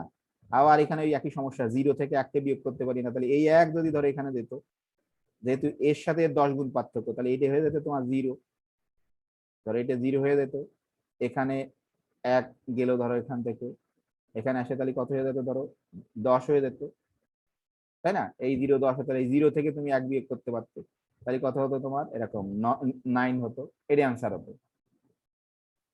কিন্তু 2 ভিত্তিতে এর অ্যান্সার কিন্তু 1 1, কিন্তু 10 ভিত্তিকে এর অ্যান্সার হচ্ছে তোমার 9 9। তুমি যদি এটাকে 3 ভিত্তিক সংখ্যা হতো কথার কথা, 3 ভিত্তিক সংখ্যা হতেই পারে, তখন তার বিয়োগফল কিন্তু অন্যরকম হতো। এটা কিন্তু ধরো 10 ভিত্তিকের, আমি এখানে লিখে দিলাম যে 10 ভিত্তিকের সাপেক্ষে বিয়োগফল কনসিডার করছে এটাকে। এটা যদি ধরো কথার কথা আমরা যদি 3 ভিত্তিক সংখ্যা মনে করতাম, ধরো এটাকে যদি 3 ভিত্তিক সংখ্যা মনে করতাম, তাহলে কেমন হতো বিয়োগফল? কে বলতে পারবে বলো দেখি?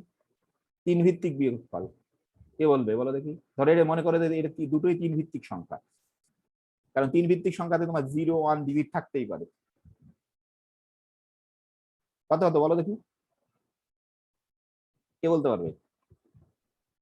স্যার প্রথমে জিরোর যেহেতু স্থানের মান 0, তাহলে সে 1 এর কাছ থেকে ধার নিত, হ্যাঁ, ধরো তাহলে এখানে আসতো 3, এখানে ধরো এখানে আসছে, তাহলে এখানে ধরো 3 3 আসছে, হয়ে যেত। এটা তাহলে 0, এটা ধরো 0 হয়ে যেত, তাই না? এটা জি ধরো স্যার, 3 হতো, এই 1 আসছে তখন ধরো 3 এখানে, থেকে 1 বাদ দিলে এটা 2, এটা 2 হতো, ঠিক আছে? আবারও এখানে সেম প্রবলেম, তাহলে সে এখানেও 3 এখানে হতো, এখানে ধরো 3 হতো তোমার, আর সামনে 0 হয়ে যেত। ধরো এখানে 1 যেত, ধরো এখানে 3 হতো, তাই না? এখানে 0 হয়ে যেত, ধরো আমি জাস্ট দেখানোর লাগে এগুলো কাটে কাটে দিচ্ছি যাতে তুমি বুঝতে পারো। তাহলে এখানে কত হতো 0 আবার? এর 1 বাদ দিলে আবার 2 হতো। 2 হতো। তাহলে এই যে দেখো, এটাই অ্যান্সার। দেখো মজার বিষয় আছে, তুমি মানে বিয়োগফল একই জিনিসের বিয়োগ করছো, কিন্তু ভিত্তি চেঞ্জ করলে বিভিন্ন ধরনের বিয়োগ হচ্ছে, তখন কিন্তু 2 2 তোমার হচ্ছে। তাহলে আসল, হ্যাঁ বলো। হ্যাঁ স্যার বলো। এখানে 110 না হয় 150 হইতো যদি। 1 150 না, 3 ভিত্তিক সংখ্যায় তো 5 নামে কোনো ডিজিট থাকতে পারে। স্যার, তাহলে এই পাশে এই যে 10 ভিত্তিক এটাতে হ্যাঁ 10 150, ভিত্তিকে থাকতে পারে, সমস্যা নেই। হ্যাঁ 10 ভিত্তিক এখানে ঘটতে পারে। এখানে যদি 5 হইতো তাহলে স্যার এখানে কত হইতো 10 এর জায়গায়? হ্যাঁ ধরো কোথায় কোথায় 5 দিতে যাচ্ছে বলো? এই যে বলো, হ্যাঁ বলো, 150 হ্যাঁ বলো, হ্যাঁ ইম্পর্টেন্ট, আমি জানি। 150 ধরো 1 সরি এই ধরো 1 5 5 0, এটাকে কিন্তু তুমি 2 ভিত্তিক সংখ্যা মনে করতে পারবে না, 3 ভিত্তিকও পারবা না, 10 ভিত্তিক 4 ভিত্তিকও পারবা না, মিনিমাম তোমাকে 6 ভিত্তিক সংখ্যা মনে করতে হবে, তাই না? কারণ ডিজিট 5 আছে, তাহলে আমরা 10 ভিত্তিক করে দেব। তার এখানে নিচে কত দেবো বলো? স্যার ওটাই দেন 1 1। হ্যাঁ 1 1 দিলাম, ধরো দিলাম 1 1, তাহলে কি প্রথম সমস্যা ওটাই, তাই না? তাহলে কি হবে বলো, তুমি বলো এখান থেকে ধান নিতে হবে, তাই না? এখান থেকে কত ধান নেবে? সে এক ধান নিলেই আনা তোমার, কারণ 10 গুণ পার্থক্য, তাহলে এখানে এক ধান নিলে এখানে কত থাকবে? 4 থাকবে না? এই এক এখানে এসে যেহেতু 10 গুণ পার্থক্য, কত হয়ে যাবে?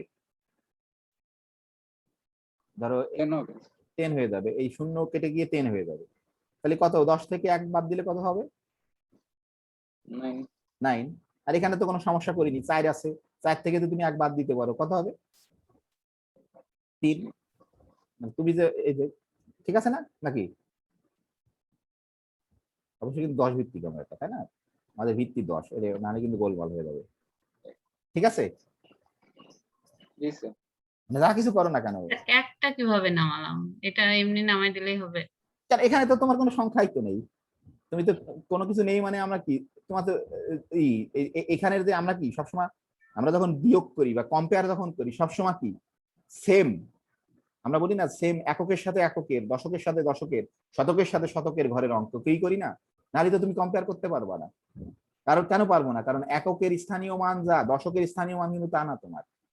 এই জন্য তুমি এই এককে যখন এখানে নিয়ে যাচ্ছ তখন কিন্তু 1 লিখতে পারছো না, 10 লিখতে হচ্ছে। কেন?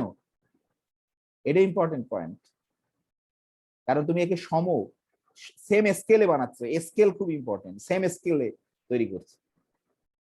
এখানে 1 কিন্তু এর সাপেক্ষে কিন্তু 1 না, এর সাপেক্ষে 10 গুণ, এই জন্য এখানে আসলে 10 হয়ে গেছে এই 1, বুঝতে পারছো?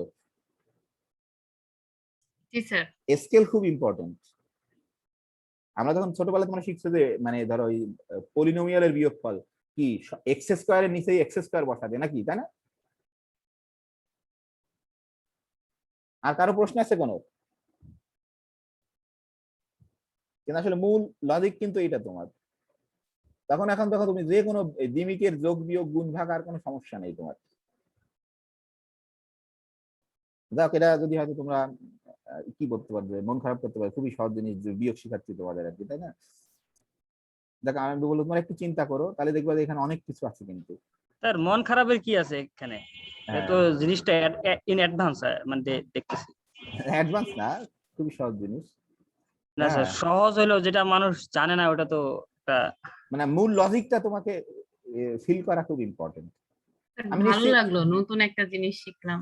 তোমাকে অবশ্যই এখন দ্বিমিকের ধরো আমি জানি না সবাই সমস্যায় পড়ে, ইভেন আমি জানি না এখন বই, আমি অনেকদিন বই দেখি না, ধরো আমি যখন নিজে পড়ছি, যখন প্রাইভেট পড়াইছি তখন দেখছিলাম, কিন্তু বই যারা লিখছে তারাও এরকম এক প্রকারের মনে হয় গোদামিল দিচ্ছে আর কি, আমার তাই মনে হতো আর কি। আমি অনেকদিন দেখি না বই আর যদিও, কারণ এই একটাই, আসলে আমরা আমরা যা পড়ি তাকেই সত্যি সত্যি বুঝি না, মানে এই মানে সত্যি সত্যি এই বিয়োগকে বুঝি না আসলে আমরা। কিন্তু ওই যে আমি যার কাছ থেকে শিখছিলাম, ও ধরো অন্য দেশে কোথায় জানি ছিল, তোর বাবার সঙ্গে যখন ওই ক্লাস 3 4, সে কখনো মেনে নিইনি যে যে এইখানে এর এই 5কে তো 15 ধরা যাবে না, ও মেনেই নেয়নি কখনো। ও এখানে এরকম করে এখান থেকে নিয়ে আসছিল। হ্যাঁ, তখন আমি দেখলাম যে সত্যি সত্যি এই সব জায়গায় এই ঘটনা ঘটেই, কারণ ওরা সত্য জিনিসটাই শিখাইছে। হ্যাঁ, হয়তো মনে হতে পারে এই সত্য জিনিসটা একটু বোঝা কঠিন, কিন্তু এটা যে কত ইম্পর্টেন্ট, মানে ধরো আমরা যদি ছোটবেলা থেকে মানে প্রকৃত জিনিস না শিখি, তখন মানে আমাদের ভিতরে ধরো সবকিছুকে একটা গোজামিল দেওয়ার টেন্ডেন্সি তৈরি হয়, সহজে সবকিছুকে পাওয়ার। এই জন্যই ধরো ওরা অনেক উন্নত, ওরা ধরো এই জন্যই তৈরি করে, ধরো কি বলে, ধরো গাড়ির ইঞ্জিন তৈরি করে, মহাকাশে স্পেস পাঠায়, ধরো খুব সিম্পল, এই জিনিসটুকু বোঝে বিধায় তাই। কিন্তু আসলে এই জন্য একটু বোঝে বোঝে বলে যে আসলে এদের কিছু হয় না, কিন্তু এটা মানে বোঝা শেখে, মানে সে যে কোনো জিনিস সামনে পেলে সেটাকে বোঝার চেষ্টা করে সত্যি সত্যি, এখানে হচ্ছে এটা ইম্পর্টেন্ট। এই জন্য সে যখন বোঝার চেষ্টা করে তখন আসলে অনেক বড় জিনিসও বুঝে ফেলে সে। আমরা যদি মানে খুব ছোট ছোট জিনিসকে ওভারলুক করে যাই, তাহলে বড় কোনো কিছু জীবনে কখনো তৈরি করতে পারবো না। এই জন্য সত্যি সত্যি এখনো কিন্তু আমরা এখনো স্টিল ধরো ইভেন আমরা এখন একটা ধরো এই যে কি বলে যে ফ্রিজের কম্প্রেসার তৈরি করতে পারি না, সত্যি কিন্তু। এবং আর এই প্রযুক্তি তোমাকে কেউ দেবেও না।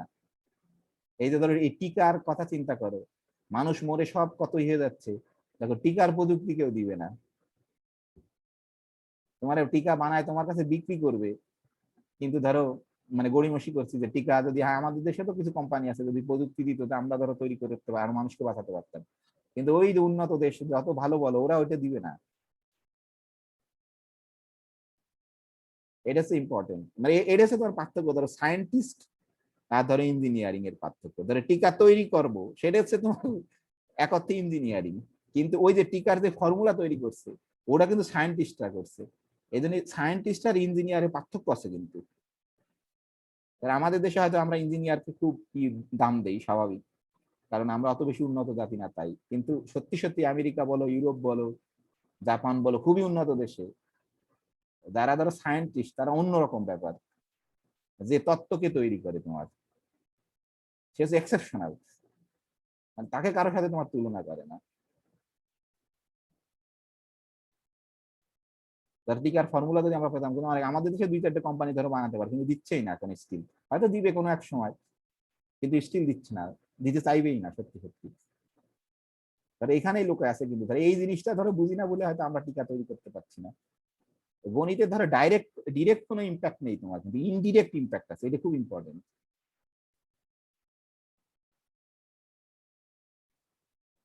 তো ঠিক আছে, তাহলে আমার ধারণা তোমরা এখন অন্তত দ্বিমিক, বা তুমি যদি, আমার বিশ্বাস তুমি অনেক মানুষকে ধরো কি বলে যে ভবিষ্যতে শেখাবা। আমার বিশ্বাস তুমি সত্যি সত্যি এইভাবে যদি শেখানোর চেষ্টা করো, আমি নিশ্চিত একটা 3-4 এর বাচ্চা শিখতে পারবে। অবশ্যই প্রথমে শিখতে পারবে না, হয়তো 2 দিন 3 দিন পরে শিখতে পারবে।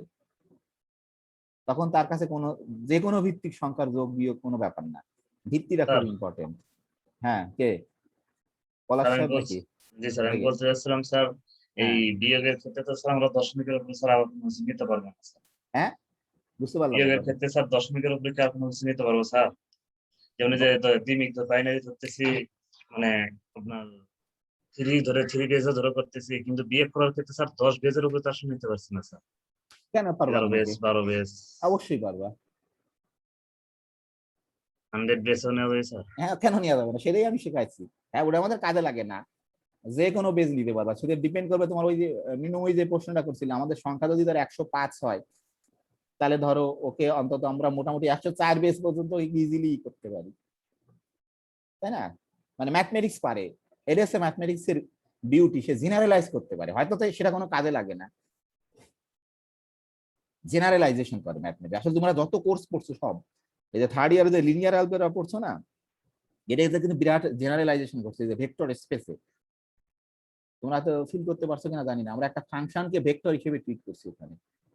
আমরা কিন্তু ছোটবেলায় কি জানতাম, ধরো ফিজিক্স যখন পড়তাম বা ধরো ম্যাথমেটিক্সে যখন ভেক্টর পড়তাম, তখন খালি আমরা কিন্তু বলতাম যে একটা ডিরেক্টেড লাইন, মানে যার মান ও দিক আছে সেই কিন্তু ভেক্টর খালি, তাই না ছোটবেলায়, জি নাকি? স্যার, জি স্যার। কিন্তু তুমি ফিল করতে পারছো কিনা জানি না, তুমি যখন থার্ড ইয়ারে লিনিয়ার অ্যালজেব্রা পড়ছো, তুমি কিন্তু ওখানে জেনারেলাইজ ভেক্টর স্পেসে ডিফাইন করছো না, যে জি একটা স্যার। সেটের যদি এরকম বৈশিষ্ট্য থাকে যোগ আর গুণের আন্ডারে, স্কেলার মাল্টিপ্লিকেশন আন্ডারে, তখন আমরা তাকে ভেক্টর স্পেস বলি। তাহলে এখন ওখানে কিন্তু জেনারেলাইজ করে ফেলছি যে ভেক্টর স্পেসের একটা এলিমেন্টকেই আমরা বলবো ভেক্টর কিন্তু বলি। তার মানে কি, তুমি একটা ফাংশনকে ভেক্টর বলতে পারো, এবং ম্যাথমেটিক্স আসলে এটাই বলে যে একটা পলিনোমিয়ালকে ভেক্টর বলতে পারি, একটা ম্যাট্রিক্সকে ভেক্টর হিসেবে ট্রিট করতে পারি। এটা হচ্ছে ম্যাথমেটিক্স এর পাওয়ার। ম্যাথমেটিক্স এর উদ্দেশ্য এখানে জেনারেলাইজ করা। ধরো আমরা যে ফিজিক্সের যে কনসেপ্ট, এলিমেন্টারি ম্যাথমেটিক্স এর কনসেপ্ট, ওকে জেনারেলাইজ করে ফেলছি যে ভেক্টর স্পেসের ধারণা দিয়ে। তোমার একটা সংখ্যাকে ভেক্টর হিসেবে ট্রিট করি আমরা। যাক, অনেকক্ষণ গল্প করলাম, তো তোমরা অবশ্যই এটা কিন্তু আসলে এটা একটা ইম্পর্টেন্ট জিনিস, যে কোনো কিছু কিন্তু একবারে ধরো বোঝা যায় না। তুমি নিজে যদি একটু মজা পাও, তখন নিজে একটু ভাবলে তখন সত্যি সত্যি মজা পাবা। তুমি ভেবো না যে আমি ধরো এটাই আমি একবারে বুঝছিলাম, তোমরা আমার থেকে দ্রুত বুঝতে পারছো। আমার নিজের স্টিল অনেক সময় লাগছিল বোঝার জন্য। এবং আমি ধরো এইটাকে কেমন করে ধরো এই জিনিসটাকে কেমন করে দ্বিমিকে অ্যাপ্লাই করা যায় ধরো, বা যে কোনো বেজে অ্যাপ্লাই করা যায়, সেটা ধরো খুব ইম্পর্টেন্ট, আসলে মূল থিংটা ওটাই। ধরো এই যে ধরো একটা প্রশ্ন, ধরো আসলে তাহলে অবশ্যই কি আমাদের যে নাম্বার সিস্টেম, আসলে ওখানে কিন্তু এই যে ডিভিশন অ্যালগরিদমের ভীষণ প্রভাব তোমার। হ্যাঁ, সংখ্যা অবশ্যই আগে, অবশ্যই সংখ্যা অবশ্যই আগে আসছে, কিন্তু সেই সংখ্যা দিয়ে একটা মিনিংফুল নাম্বার সিস্টেম তৈরি করার জন্য কিন্তু আমাদেরকে একটা নিয়ম ইন্ট্রোডিউস করতে হয়েছে। সেটা আমরা করছি যে একক, দশক, শতক, তোমার 10 গুণ 10 গুণ 10 গুণ 10 গুণ পার্থক্য। এখন সারা পৃথিবীর মানুষ ওটা মেনে নিছে এবং ওটাকে আমরা ব্যবহার করছি কিন্তু সবাই। তা যা হোক, আজকে ধরো আমরা গল্প করে সময় শেষ করি নাকি? ছোট্ট একটা একটা অ্যাপ্লিকেশন। তোমাদের আর কারো কি কোনো প্রশ্ন আছে এখানে এই যে বিয়োগে?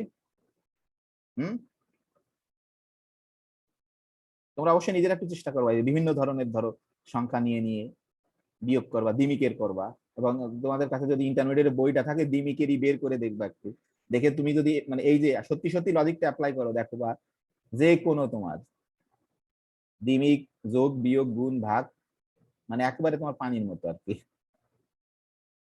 স্যার গুণন আর ভাগটা দেখানো যাবে? হ্যাঁ, তুমি সব দেখাতে হবে, তুমি নিজেই করতে পারবে এখন। এটা তোমার কাজ, নিজেই চেষ্টা করা যে হ্যাঁ, তুমি এখন ওটা তোমরা নিজেরাই চেষ্টা করবে যে গুণ করো দ্বিমিকের।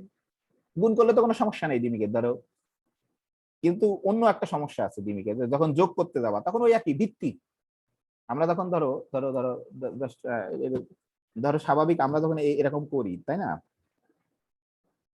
আমি আসল কথা হচ্ছে তুমি ডেসিমালের বুঝতে হবে, না হলে কোনো কিছুরই বোঝা যাবে না।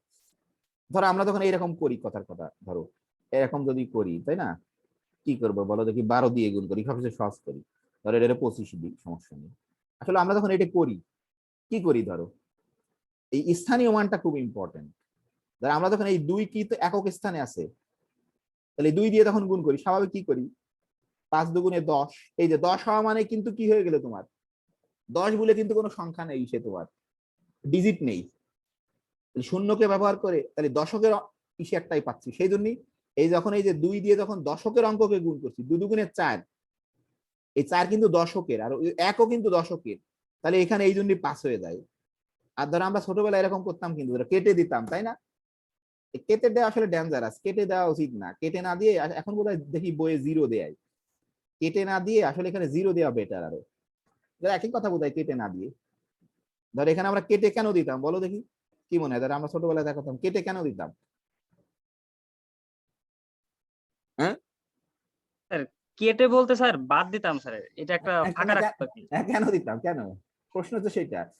মানে স্যার এখানে এককের হিসাবটা হয়ে যায় তাই। না, সেটা তো ইম্পর্টেন্ট না। আমরা যখন এই 1 দিয়ে গুণ করবো, আসলে এটা তো 1 না, এটা কত আসলে বলো দেখি? এই একটা স্যার স্যার দশক। এটা হচ্ছে ইম্পর্টেন্ট। আসলে দশক মানে যে তুমি যদি আসলে এখানে একটা শূন্য দিয়ে আরো বেশি বেটার। আসলে আমরা 10 দিয়ে গুণ করলে মানে লাস্টে কিন্তু একটা শূন্য আসবে, শূন্য বসায় দিয়ে যদি 1 দিয়ে গুণ করি সেম জিনিস, ওই সেই একই ইম্পর্টেন্স তোমার। এই জন্য আসলে এখানে কেটে না দিয়ে যাচ্ছে, আমার কাছে মনে হয় শূন্য দিলে বেশি যুক্তিযুক্ত আর কি। কেটে দিলেও তো সমস্যা নেই, জি স্যার শূন্যটা সবচেয়ে ভালো স্যার, আর কেটে শূন্য দেওয়ার দেওয়া চেয়ে। বেশি বেটার আর কি। জি স্যার। এই যে কারণ আসলে শূন্য দিচ্ছি মানে আসলে কাটার ধারণাটা তাহলে কোথা থেকে আসছে? এই যে আমরা কেটে দেই, না, ওই কেটে যে দিয়ে করি। কাটার ধারণা না, সবকিছু আমরা হচ্ছে ধরো ওই কি বলি যে ওই যে ওই হাতে রেখে করি, ধরো জোর করে কোথা থেকে পালাম ওই এক ধার, বলো দেখি ওটা কোথা থেকে পেলাম? তুমি যেটা বলছিলে বলো দেখি, কি মনে হয়? ওই আমরা সবসময় সত্যকে তোমার ওভারলুক করতে চাই, কঠিন তাই। এটা হচ্ছে আসলে আমাদের জাতিগত টেন্ডেন্সি আমাদের। হ্যাঁ, আর আমার মনে হয় স্যার ওইটা কোথা থেকে আসছে, আমাদের মতন মানে বলা যায় এক প্রকার লো লেভেলের যারা না, ম্যাথমেটিশিয়ান লো তারাই লো চিন্তা লো ভাবনা লেভেল, করছে। লো লেভেল না, লো লেভেল হাই লেভেল বলে কোনো কথা নাই। আমাদের আছে জাতিগত এর একটাই আসলে মানে না যারা বুঝে স্যার ম্যাথমেটিক্স লিখতে যাচ্ছে স্যার, তারাই চিন্তা ভাবনা স্যার, করেন তাহলে কেটে দিতে। স্যার হ্যালো হয়তো যখন হাত গুনে করতো তখন এই ইয়াটা স্যার, করছিল, এই ক্রস বিয়োগের চিহ্নটা কেন আসলো ফর্মুলাটা। স্যার? এটা স্যার বলবো স্যার? হ্যাঁ, কোনো আসলো না, যে সহজ ভাবে কোনো না বুঝে বোঝার জন্য আসছে। না আমার স্যার, আমার এটা প্রথম অ্যাকচুয়ালি স্যার এটা মানুষকে একটা ইয়ে দিত, মানে মজা দিত আর কি, মানে বুঝার জন্য। মানে বোঝার স্যার জন্য, এটাই, বোঝার জন্য না, তো ভুল বোঝার জন্য মজা দিত। মানে ভুল স্যার ভুল বুঝা।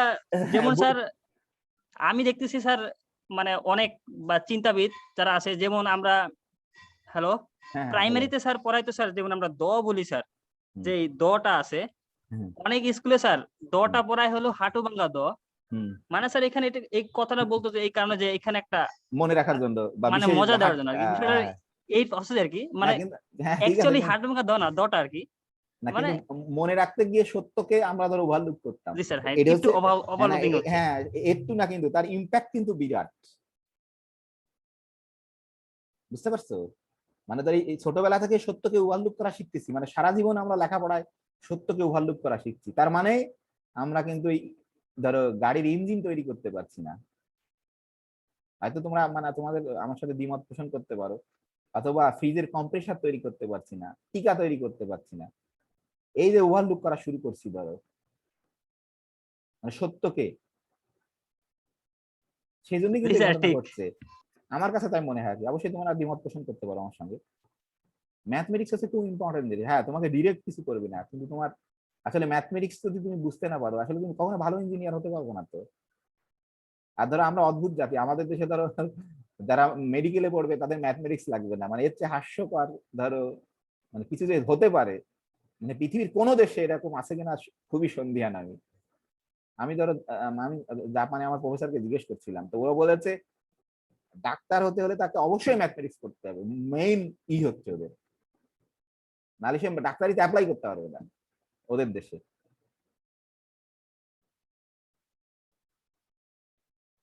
মানে কি করে ধর হয়েছে আমাদেরকে, আমরা সবকিছুকে ধর আলাদা করে ফেলছি।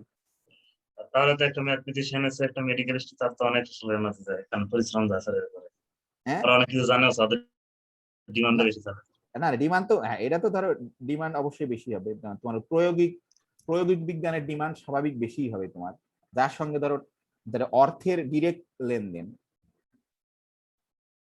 কিন্তু হ্যাঁ এটা কিন্তু উন্নত দেশেও তাই, ধরো যে ডাক্তার তার বেশি ইনকাম, যে ধরো ম্যাথমেটিশিয়ান তার কম ইনকাম, কিন্তু সমস্যা হচ্ছে সেখানে ধরো যে সায়েন্টিস্ট তার কম ইনকাম, কিন্তু রাষ্ট্র ওই সায়েন্টিস্টকে ডাক্তারের থেকে বেশি সম্মান দেয়, এটা হচ্ছে ইম্পর্টেন্ট।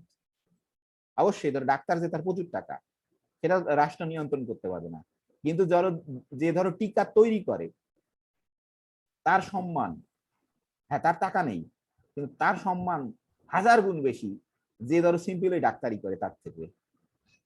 এটা হচ্ছে ইম্পর্টেন্ট, এটা রাষ্ট্র প্যাট্রোনাইজ করে থাকে, এইটুক খালি পার্থক্য। এটা এটা খুব সত্য, যার প্রয়োগের দিক আছে তার ধরো টাকা বেশি থাকবে, খুব সিম্পল। যে ইঞ্জিনিয়ার অবশ্যই তার টাকা বেশি থাকবে, যে কোম্পানিতে চাকরি করবে ধরো সে, কিন্তু যে ধরো এই গাড়ি তৈরির ইঞ্জিন তৈরিতে ফর্মুলা তৈরি করছে তার টাকা কম থাকবে অবশ্যই, কিন্তু ধরো ওই কোম্পানি তাকে সম্মান বেশি দিবে, রাষ্ট্র তাকে সম্মান সবচেয়ে বেশি দিবে, এইটুকু হচ্ছে খালি পার্থক্য ধরো। যাক অসুবিধা নেই, তাহলে এখানে ধরো আমরা এরকম আসলে এটা জিরো দেওয়া বেশি, কারণ আমরা আসলে এক না, আমরা দশকের অঙ্ক দিয়ে গুণ করছি, তাহলে কিন্তু ধরো হয়ে গেল এই যে, তাই না? এরকম আমরা করতে পারবো, কত হবে 25 হবে বোধহয়, এটা যাচ্ছে বোধহয় জিরো দেওয়া বেটার। এখন এখন দেখছি আমি বইয়ে, যে আমি যখন এই স্কুলে বাচ্চাদের পড়াইছি 3-4 এর বাচ্চাদের, ওদের দেখছি এখন এখন জিরো দিছে দেখলাম, কিন্তু আমাদের সময় তোমার দিছে যে এখানে বোধহয় কি হবে, যাক 3 হবে, এরকম হবে সামথিং কিছু হবে, তাই না? দেখা এখন তোমরা যেহেতু তোমরা অনেক বড়, তোমরা নিজেরা চিন্তা করে বের করা তো খুব ইম্পর্টেন্ট। আমার কাছ থেকে শুনে বের নিলে সবকিছু তখন তোমার মনে থাকবে না, কিন্তু বা তুমি তখন ফিল করতে পারবো না। মূল মূল মূল পয়েন্টটা হচ্ছে খালি ওইটা, খুবই ডেঞ্জারাস পয়েন্ট আর কি, যে আমরা যেটা বলছি যে ওই যে ভিত্তিটা আছে খুব ইম্পর্টেন্ট পয়েন্ট তোমার। এই ভিত্তিটা বুঝে তুমি বিয়োগটা বুঝতে পারো, যে কোনো ধরো গুণ বিয়োগ ভাগ তুমি এখন নিজেই কল্পনা করতে পারবা। তাহলে তোমার মনে এখন প্রশ্ন জাগতেই পারে, কেন আমরা গুণ যখন করি ডান দিক করি, আর ভাগ যখন করি ধরো বাম দিক দিয়ে করি, তাই না? চিন্তা করবা। হুম। দেখো আমাদের সময় বোধহয় শেষ হয়ে অনেকক্ষণ হয়ে গেছে নাকি? ঠিক আছে, আজকে আমি ধরো আর কিছুই পড়াতে পারলাম না, তো আজকে তো একটু সময় আছে যদিও। তাহলে তাহলে এখানে কি কারো আর কোনো প্রশ্ন আছে? ধরো আমরা যতটুকু স্যার করলাম। আরেকটা বিয়োগ করেন তো স্যার। হ্যাঁ বলো দেখি, বিয়োগ করি, বিয়োগই করি স্যার এই আজকে। বিয়োগটাই সাপোজ স্যার, কোন বিয়োগ এই যে বলো? 50 মাইনাস দেন এখানে স্যার। 50 লিখলাম স্যার ধরো, ওইটা এটা উপরেরটাই অসুবিধা নেই, এখানে বলো 50 বিয়োগ কত দেবো? এখানে 250। 250 তো বিয়োগ করতে পারবা 50 থেকে? এটা তো স্বাভাবিক, প্রথম অ্যাজাম্পশন তো এটাই। তোমাকে অবশ্যই যে 50টা জিনিস থেকে 250টা জিনিস তুমি নিতে পারবা না। ফার্স্ট অ্যাজাম্পশন হচ্ছে তোমার যে অবশ্যই যা থেকে বিয়োগ করবা আর যাকে বিয়োগ করবা সে বড় হতে হবে যা থেকে বিয়োগ করবা। এই অ্যাজাম্পশন তো এমনি আছে প্রথমে, উল্টাটা হবে তোমার। কিন্তু এটা তো আমরা -200 লিখি। না -200, হ্যাঁ কত কি লেখো, যাই লেখো সমস্যা নেই, -200 লেখো সমস্যা নেই কোনো। সেটা আমরা অন্য ওরকম ইসে লিখি, ধরো আমরা সেটাকে এটা হচ্ছে অসুবিধা, এটা হচ্ছে আমরা ইসে লিখি, ধরো অ্যালজেব্রিক কনসেপ্টে লিখি।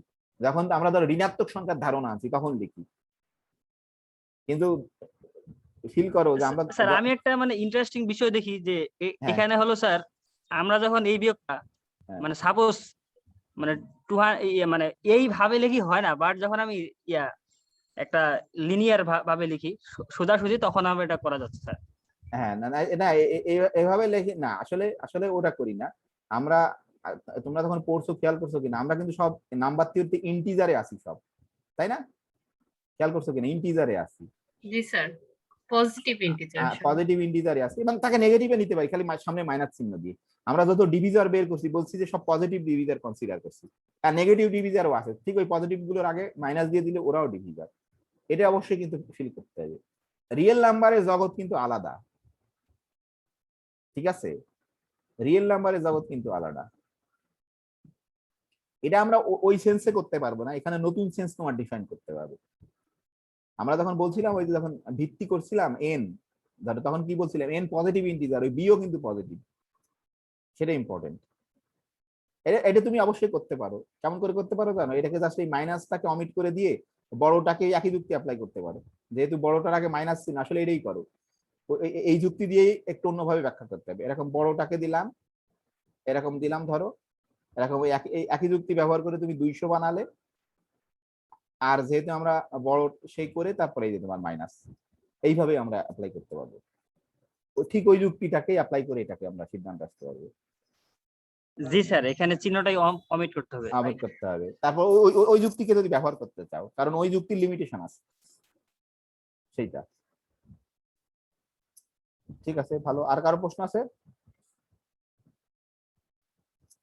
হ্যাঁ, এটা অবশ্যই ঠিক, কিন্তু এইটা বোঝা খুব ইম্পর্টেন্ট। এই যে ভিত্তিটা, যে কোনো ভিত্তি, তুমি যে কোনো ভিত্তি সংখ্যা, দেখ আমি একটা জিনিস খালি পড়ি যাতে কালকে আগামী দিন তোমাদের একটা হোমওয়ার্ক দেওয়া যায়, ধরো 5 মিনিট একটা জিনিস পড়ে তোমরা এটাকে প্রমাণ, ইউনিকনেস অংশের প্রমাণ কেউ দেখছিলে কিনা আমি জানি না। জি স্যার, প্রমাণ দেখা হয়েছে। ইউনিকনেস অংশের ধরো এইখানে আমি এই অংশটা একটু বই দিয়ে পড়াই, আর একটা জিনিস বই থেকে বলে আজকে শেষ করি। যে তোমার এইখানে ধরো এই সব এই অংশটুকু দেখো, এই অংশটুকু দেখা যাচ্ছে বোধহয় না? আমার বইটা দেখা যাচ্ছে না? জি স্যার। আমরা বলতেছি যে কি বলছে, we ordinarily record numbers in the decimal system of notation. মানে আমরা কিন্তু দেখলাম যে আমরা যে কোনো ভিত্তিতে নিয়ে যেতে পারি বির মান, তোমার 2 থেকে শুরু করে বি যে কোনো একের থেকে বড় হতে পারে। তাহলে আমরা এখানে আমাদের এই বি, আমরা সচরাচর যে সংখ্যা তত্ত্ব ব্যবহার করি বা সিস্টেম ব্যবহার করি, সেখানে এই বির মান হচ্ছে 10, আর আমরা আর একটা বেশি পরিচিত, সেটা হচ্ছে ধরো বির মান 2। যেহেতু আমরা ধরো কম্পিউটার কিছু প্রোগ্রামিং করছি, এই দুটোর সাথে সবচেয়ে বেশি পরিচিত, এবং কারণ এটা মিনিং আমরা সবচেয়ে বেশি ব্যবহার করি। যে বাস্তব বি কে আমরা 10 ধরে সবকিছু চিন্তা করি, আর ধরো কম্পিউটার জগতে মেশিনের সাথে ক্যালকুলেটর বলো কম্পিউটার বলো, তাতে আমরা হচ্ছে এই যে বির মান 2 ধরে কি করি। তাই বলতেছে যে we ordinary record number in the decimal system of notation where B equal to তোমার হচ্ছে 10। তাহলে আসলে কি করি আমরা? Omitting the 10 subscript that specifies the base. যেমন ফর ইনস্ট্যান্ট দেখো দ্য সিম্বল, এই যে 1492 লিখছে সে, একে আমরা কি এরকম লিখতে পারি না? 1492 কে এই যে 10-এর পাওয়ারের লিনিয়ার কম্বিনেশন আকারে কিন্তু লিখতে পারি না? এই ধরো 1492 মানে 1 × 10⁻³ আসলে এই একের পরে যতগুলো ডিজিট আছে 10⁻³ ঠিক আছে, সহজে মনে রাখার জন্য। প্লাস 4 × 10⁻², কারণ এই যে শতকের ঘরে যেহেতু 4, তাহলে 10⁻² হবে, যেহেতু এটা হাজারের ঘরে 10⁻³ 9 × 10 আর +2। যে আমরা এই যে লিনিয়ার কম্বিনেশন, এটা খুব ইম্পর্টেন্ট। তাহলে আসলে এই যে ধরো যে কোফিসিয়েন্ট গুলো আসছে, ধরো 10 কিউবের সাথে যে কোফিসিয়েন্ট 1 4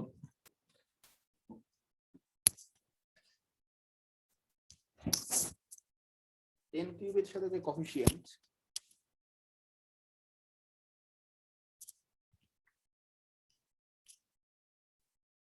হ্যালো শুনতে পাচ্ছ?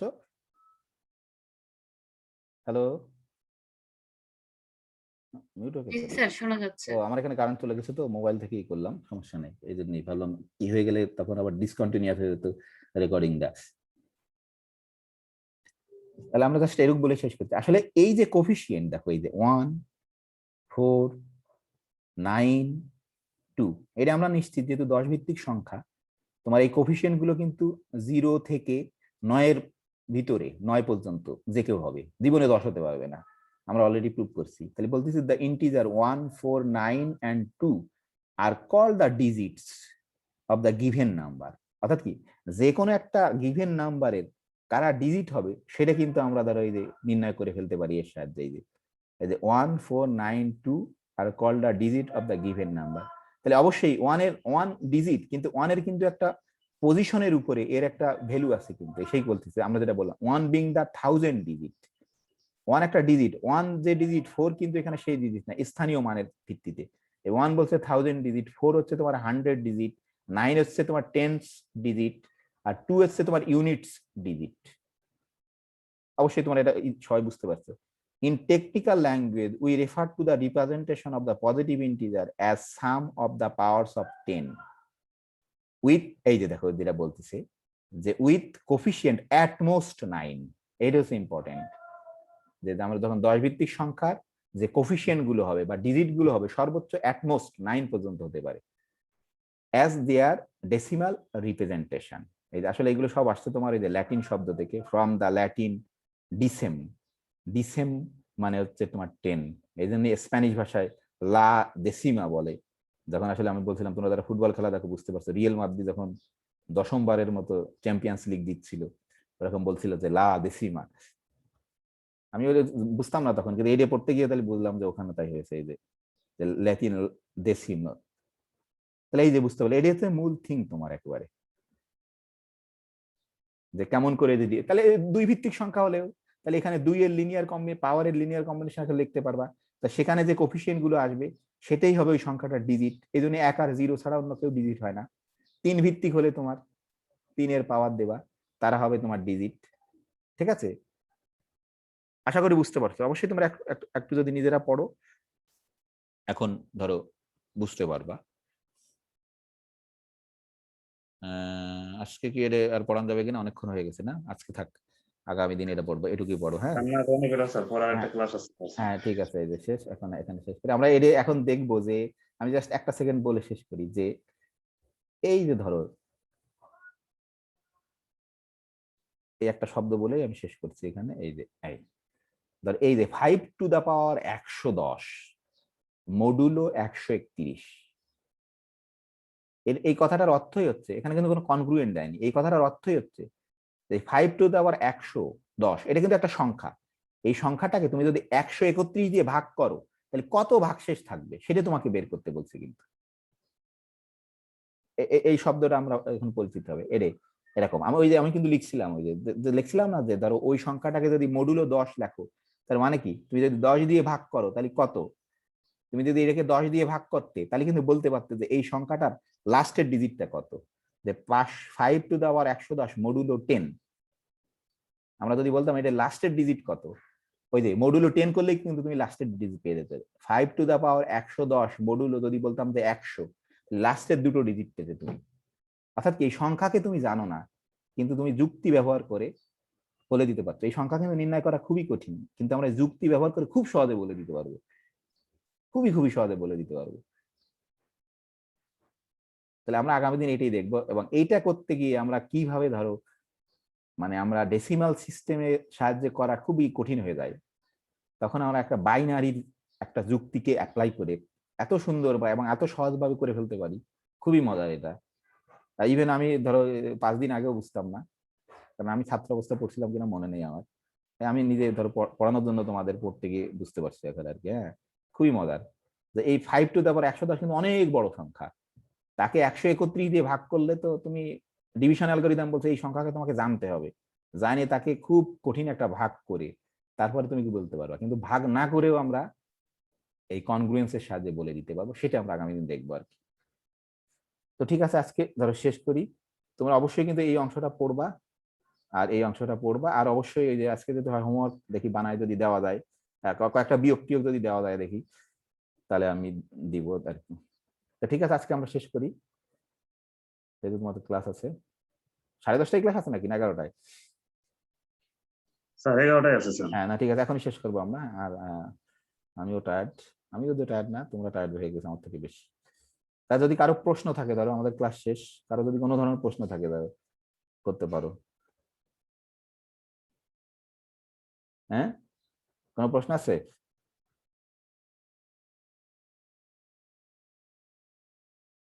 ঠিক আছে, বোধহয় কারো প্রশ্ন নেই।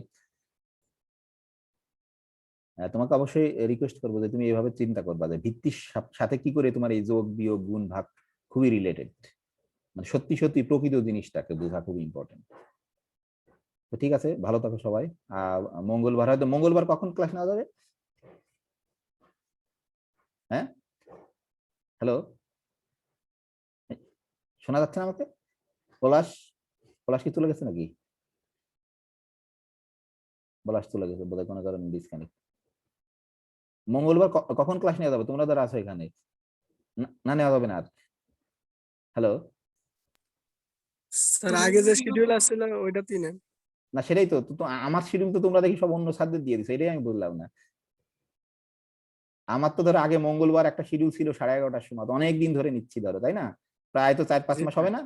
দেখি সেইটাকে তুমি সেটাই আর 11:30 থাকছে না। তারপরে বৃহস্পতিবারে তো অনেকদিন ধরে আমি 11:30টার সময় নিছিলাম, সেটাতেও দেখি তোমরা অন্য স্যারকে দিয়ে দিচ্ছ। এটা তো একটু কষ্টদায়ক ব্যাপার আমার জন্য। আমি ধরো এখন দেখি প্রত্যেকদিন আমার শিডিউল চেঞ্জ করতে হয়, তাই না? আমি ধরো মঙ্গলবার 11:30টায় কতদিন ধরে ক্লাস নিই ধরো, দেখি বলো দেখি, কত মাস? 4-5 মাস হবে না? অন্তত 4 মাস তো হবে, 5 মাস না হোক। তোমরাই দিছো শিডিউল আমাকে, তাই না? 4 মাস তো হবে বোধ আশা করি, তাই না? 4 মাস হবে না? 4 মাস না হোক, 3 মাস তো হবে। সেটাও দেখি নেই এখন আর।